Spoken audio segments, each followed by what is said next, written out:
recorded live from Studio 12A in sunny Phoenix, Arizona. You're listening to the Josh and Friends Podcast. Thank you for tuning into the Josh and Friends Podcast. I am your host. My name is Josh. And this week, I have a great guest here. This next person is someone I used to work with 10 years ago when I was at FedEx. She always stood out from the rest of the pack because she was a bit older, had a commanding voice, and was very outspoken. And me being me, I was always a huge fan of the stories. She was an early advocate for civil rights, marching along the likes of Martin Luther King Jr. back in the 60s, and has been a longtime supporter for the LGBTQ community, going back several decades. And I'm grateful because she's agreed to come on today and share some of these life experiences with all of us today. So it is my pleasure to welcome to the show my former co-worker and friend, the one and only Miss Martha Jones. All right. Woo! Martha, welcome to the show. How are you? Thank you. I'm good, Josh. How are you? I'm awesome, Martha. You know what? You look just like you used to look back when I used to work with you like 10 years ago. Well, that's very sweet, I think. But those 10 years have gone by. Yeah. So here I am. Yeah. Isn't that crazy? We worked together 10 years ago. Was that FedEx? That was a FedEx. Yes, it was 10 years ago. Yeah. It was. Rich Falls. My partner had just passed away. Oh. I don't know if you remember Gerrie, that, right? But yeah. Thank you. Definitely remember. So, but it was a good change for me, even though I don't know how I lived on the money, to tell you the truth. I was paying a mortgage and everything else, but I really liked that job, and I loved the Dell job as well, which was at Ravana. But after that, it kind of wore out a little. Yeah. I just remember when we started working there, it was like a lot of, we had like, it was such a mix of people. You had people like coming out of high school, and then you had like people that were CEOs at like different companies and stuff like that. Cause it was like right after that like crash of the economy and stuff like that. So it was just a mix of all these different kinds of people there. Yeah. But really, I mean, when you think about how many people ended up from our class staying and being supervisors and teachers and everything else, we had a very good class there. Yeah, because you were wave one, right? You ever see Ed? I was in wave one. You were in wave 2 or 3. Yeah, I was. God, I can't remember. It was right after. I just remember. It was right after you started. Yeah. Yeah, because you were with Rich Falls and all those guys. Yep. Same one. I still talk to Rich Falls. Yeah, I'm sure you do, especially during football season. How's he doing? I don't suppose he's married. I don't think he's married yet. No, but he's back in Chicago. Really? Yep. He's back in Chicago. Okay. Yep. And you moved up to Oregon, right? I did. I moved. My best friends, Barb and Sandy McCullough Jones, live up here, and they were kind of worried because I was getting older and had lost Gerrie, and my family's all gone. So for for years before, when Gerrie was alive, we had talked about retiring up there. And so as it came to be my 70th birthday and above, we decided to do that. So here I am. I have a small mobile home just right for me and the dog. Unfortunately, I lost the dog last summer. Oh man! So that was very hard. He was my heart dog. He really was. But anyway, so here we are, and I'm okay with the weather. In fact, I find it very strange now that in the summer it doesn't rain. I mean, really. Right. It's actually sunny in the summer. Yeah, it actually is. Yeah, actually, we go like in the last 2 summers, we've gone 96 days without rain. Now think about it. We're in the Northwest. That's wild. Last year, I remember it was really super hot, right? Wasn't there like a big heat wave that went went through the area? Yeah, they thought it was very hot. Well, It was 100. Okay. yeah. I think it reached one day, I do think it reached 116, in which case nobody was out, nobody was doing anything. Yeah. So they Well, can't handle that. It's serious up there when that happens because not a lot of people have air conditioning like they do Well, here. yeah, Yeah. So that is very true. Yeah. So, but there's a lot more shade than there is in Phoenix. yeah, that's true. That is true. Lots of trees. Yeah. Trees. So now I wanted to kind of go back because you have an interesting story. I always try to like get to know people a little bit, and really interesting stories always stick with me. So you definitely have one. Now, are you originally from the East Coast, right? Yeah, Boston. Boston. That's right. Boston. Okay. Yep. And you grew up in Boston. What did your parents do when you were? My father was vice president of a men's pants manufacturer, kind of high end. Sold in the better known stores. Gotcha. And my mother, of course, that generation, it was not acceptable for your wife to work, but my mother had been an actress and was on Broadway. Wow. And when she married my dad, what she did was she'd do readings of plays and stuff for groups of people. And then she did some sort of speech therapy with kids who were having a lot of problems as time went on. So that's what they did. And I did nothing like they did. So. Wow, that's interesting. Now, so I think you told me this a long time ago. Could be wrong. Could be wrong. That you left early. Like, when did you move out, or when did you leave home? No, I didn't leave early. I left in time for college. Oh, gotcha. 18. Okay. Where did you go to college? Yeah, I mean, we had gone through the whole I think I'm a lesbian thing because I think I knew it at like 14. And then, of course, they sent me to therapy because you have to remember this was, really a long time ago. And then the therapist had to go to the library to look up everything. And then she finally told my parents, just let her be. No way. It was just, That's crazy. So did you you came out to your parents like way back then? Oh yeah. When I was, I didn't tell them about 14, but when I was 18. Yeah. Oh, wow. So did they react to that? My mother was fine. She'd been on Broadway. She knew a lot of gay and lesbian people. My father is your quintessential East Coast person of Christian faith and the Army. He was a lieutenant colonel. So, no, he did not handle it well. For many years, he did not handle it well, but we sort of worked around it, especially in the end. Yeah.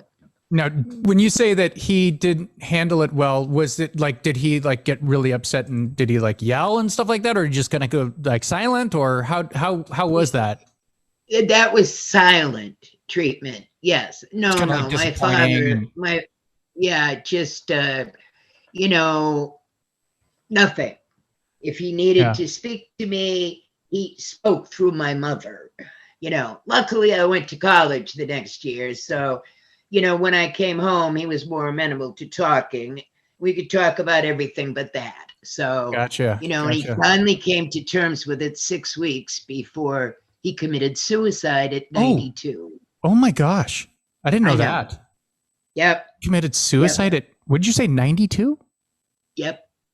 Wait, in 1992 or at age 92? No, when he was 92. Wow. That's a interesting time to.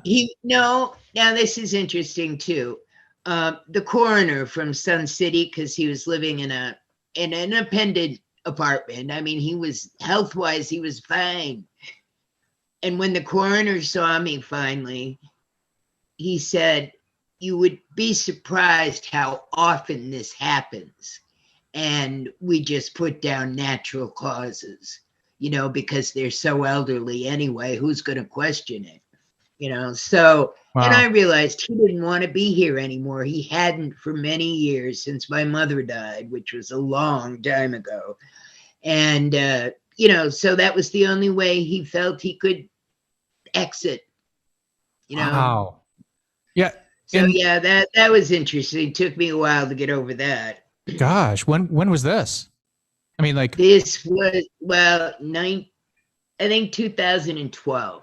2012, man. So those are a rough few years there because that's when Gerrie kind of Yeah, passed away, yeah, right? yep. So it was everything at once. Yeah, but Oh we man, got through it. gosh. Got through it. Well, so okay, so when you went to college, where did you go to college? Yeah, Boston College. Boston College, isn't DC. that? Yeah. Isn't Yep. that where Howard Stern went to college? It may be. I don't like him, so I'm hoping not. Some other nice people went to DC, like Tip O'Neill. Oh, A really? few, wonderful politicians went there. Gotcha. It's a great school. Now you did some civil rights stuff, Oh, yeah. didn't you? Yep. Tell I me was about on that. the How did you second. get involved in Well, I'm a Unitarian, born and bred. When you're a Unitarian, you go out and fix the world. So when there's a cause, you come to the cause, if it's a just cause. Well, when I was 17, it was time to take the justice down to the South. So I managed to get on the second Selma March after Sunday, Bloody Sunday. And that's when I met Dr. King and so many others, John Lewis. I mean, amazing people. And I was a freedom rider, not right in the beginning, but later on when we went down every summer during break to register voters. So, yeah, I was doing that between, pretty much the whole time I was in college. Wow. Those are some cool stories right there. Just that alone, So listen, I'm one of those people that I don't want to look back on my life, Josh, and say I did not leave a footprint. I got to leave a little footprint. Sure. Yeah, no, I love it because that's why I remember you. I mean, you've like all these cool stories, and I would be like, is anybody here listening to this? This is amazing. Yeah. She has all these like cool stories, and I people did listen, and it's wonderful. I've had some health challenges this year, and had to be around my profession more than I would like to be. But they love my war stories, because they're all, using computers and everything's digitalized, and they have no idea how to actually take care of a patient. Yeah. God love them. It's not their fault. Yeah. It isn't. But it's just, if you're always looking at your computer and not at the patient, then you don't see the little things like the grimace when they say, oh no, I don't have any pain. Well, yeah, they do. They're just too proud to tell you, kind of thing. But anyway, that's a whole nother story. But yeah, my nursing is very important to me. It was when I worked in Boston, in Phoenix, and even out here with my 3 little patients. So you went to school to be a nurse? Yes. Yes. Okay. So when did you graduate college? I graduated in 1974. 1974? Okay. Yeah. Yep. And then you just went straight into like being a nurse, and I mean. Oh yeah, that's what you do. Yeah, nobody gives you a moment to take a breath. Right. It's only recently that we've had mentors. What a wonderful idea. That have been able to really help young new nurses out of school, Yeah. So have you always been the same type of nurse, or did you do different types of things? No. I've been a lot of kind of nurses. Let's see. I did my 5 years of perfunctory hospital. I don't like the hospital. It's just too crazy for me, and you don't have any time with the patients and everything. So then I moved to being a case manager and doing discharge planning and that kind of stuff. Well, then I moved, of course, to Phoenix to help start the, AIDS Project Arizona. And then I decided to do home care, which I thought I was probably good at. You get a good chance to be with the patient, know the family, that kind of thing. So I did that pretty much the whole time I was in Phoenix, except in the last 5 years, I did hospice as well. So what brought you out to Phoenix? Was that what brought you out to Phoenix? Was that project? To help start the Arizona AIDS Project. Now, you said the Arizona AIDS Project. Is that like the AIDS, like the disease, like the AIDS epidemic? Yes. Okay. The AIDS. Yeah. And what it was before, it's really what body positive ended up being. But, for the time, we were the first service agency in Arizona, and it was 1987, 88, and it was just really hitting in Phoenix. Mm-hmm. Wow. So they had a need for a service. And Kirk Baxter, who is like a son to me, is just the most wonderful advocate and is HIV positive and has been for 30 years and is doing so well. So Anyway, yes, that's what we did. And then I went on to home care nursing and always been an activist in the community. And then I moved here and I got on the board of Pride here in Salem. And it's a cute little Pride, nothing like we have, but they're much smaller. What is Salem? 30, 40,000 maybe. Oh, so you're in Salem now. Yeah. Well, okay. Kaiser really, which is like right next to Salem. Gotcha. Okay. It's kind of like, when people would ask me where I lived, I was like, I'm from Seattle. Yeah. Right. By the way, your mother looks wonderful. Oh, I saw pictures. Yeah. I think it was your birthday or your brother's birthday. Oh, yeah. She looks like she hasn't aged at all. Because I remember when they used to come visit. Oh, that's awesome. Yeah. Pictures. That's great. Yeah. She'll be happy to hear that. No, Martha, you, now I remember when you used to go to the Pride parades here in Phoenix. Yes. And so how long had you been going to those in Phoenix? Well, pretty much since the first one in Boston, which was one of, I think, the first 10 in the United States. They were all political then. I mean, they were not a festival. They were political. Right. Trying to get our rights, trying to get, more funding for AIDS, all of those things. So the first few years of Pride were very political.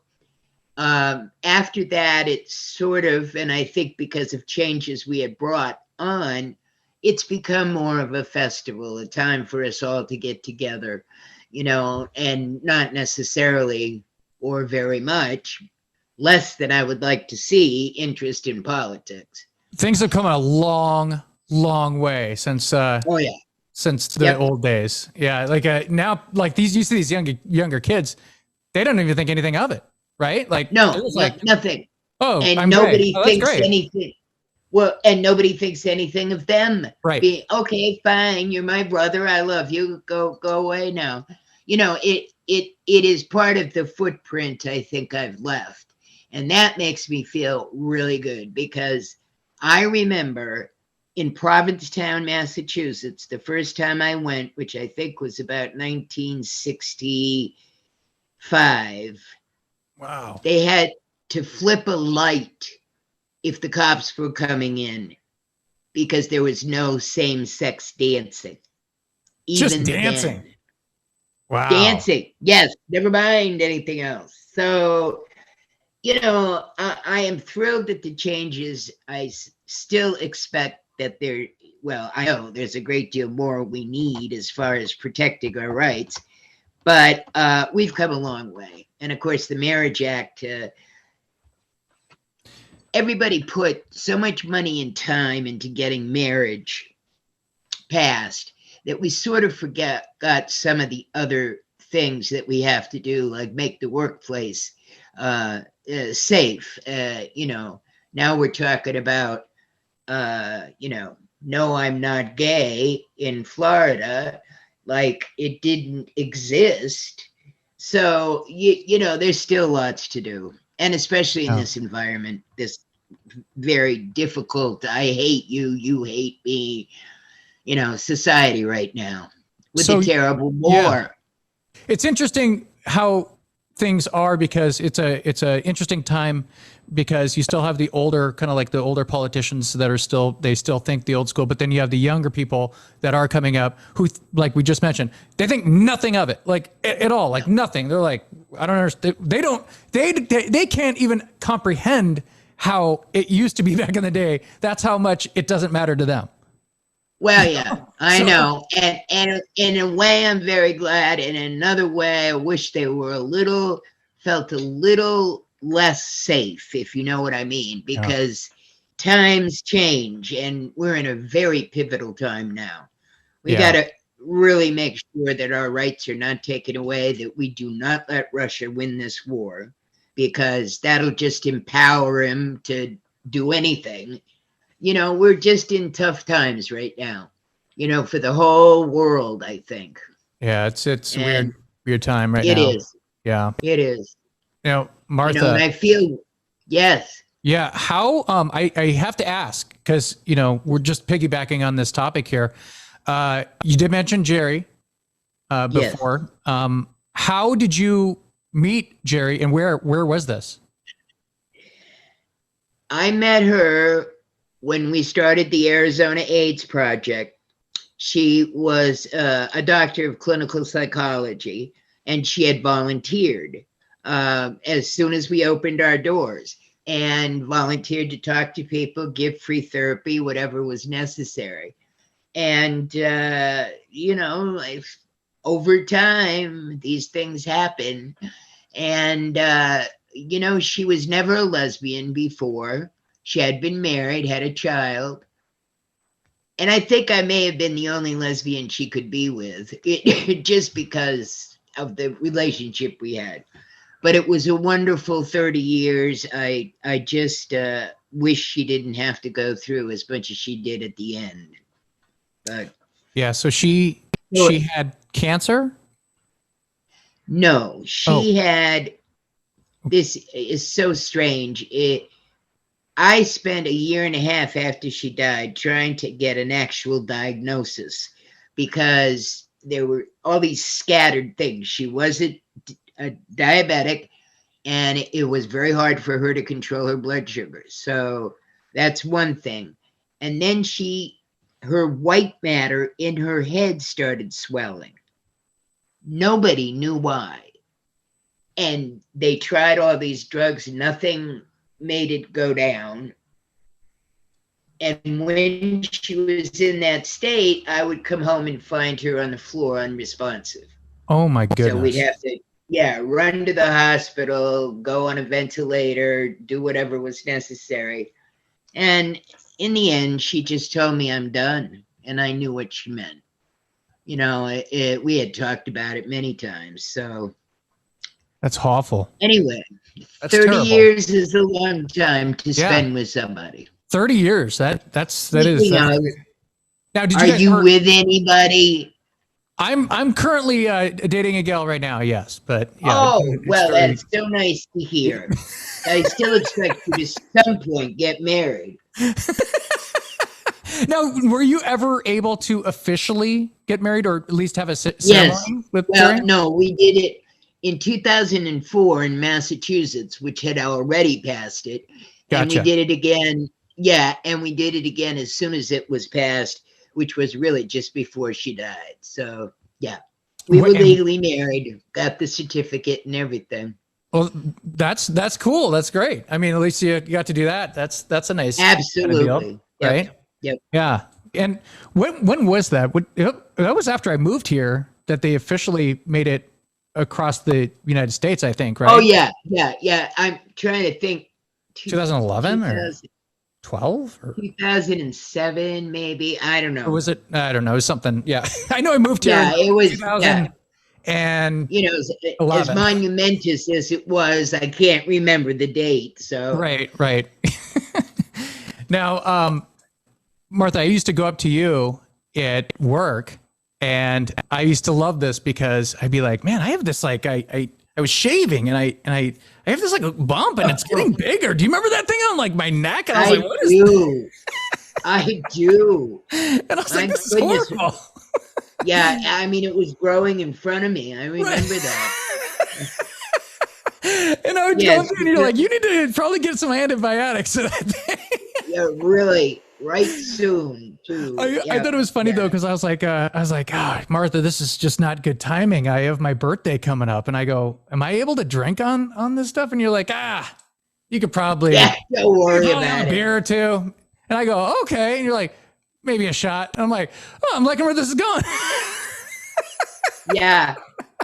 Well, So if great. I had told you you couldn't drink, I doubt you would have listened to me. So I might as well just tell you, sure, go ahead. Yeah, right. I know how you celebrate your birthday. I've been around. Oh, that's hilarious. Yeah. Oh gosh. So Yes. is Ed Schwanner still at FedEx? I'm not sure. I'm still in contact with a handful of people. Most of them are on Facebook. But I've heard some things from him. He's alive. oh, and okay. he Well, lost a lot of weight. Yeah, he's alive that's and he good. lost a lot of weight. yeah. I That's mean, good. I see Ed pop up on Facebook, so I think he's doing all right. Yeah. Yeah, no, that's good. I mean, for all that we went through, all of us, it Yeah, he was an one of the, interesting time. He was one of the wave one individuals there too, right? Yep. Yeah. I always kidded him because when we had that picture taken as the first wave, he tried to jump up on a little wall and just fucked his leg up terribly. Oh, I remember hearing about Yeah. that. And that was like, well, I was like, we had literally just graduated. So, and we looked at it. I couldn't imagine why this man, who was quite overweight at the time, tried to jump up this thing. So, yeah, Trying to poor thing. He celebrate. had to be out for like the first 3 weeks. Oh man. But anyway, that's just a funny thing. I never Yeah. let him forget that.